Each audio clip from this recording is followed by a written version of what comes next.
ನೋವಿಗೆ ಮೊದಲ ಔಷಧಿ ಅಮ್ಮ ಅನ್ನೋ ಕೂಗೆ. ಕಂದನ ಮೊದಲ ಆಸೆಗೆ ತಾಯಿ ನಾಂದಿಯಂತೆ.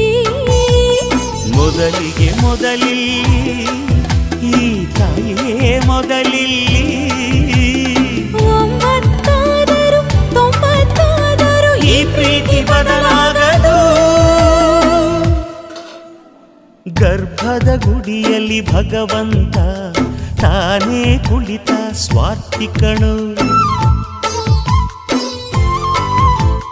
ತಾಯಿಯು ಗರ್ಭವ ಕಂದನಿಗೆ ಮೀಸಲು ಇಡುವ ನಿಸ್ವಾರ್ಥಿ ಕಣು.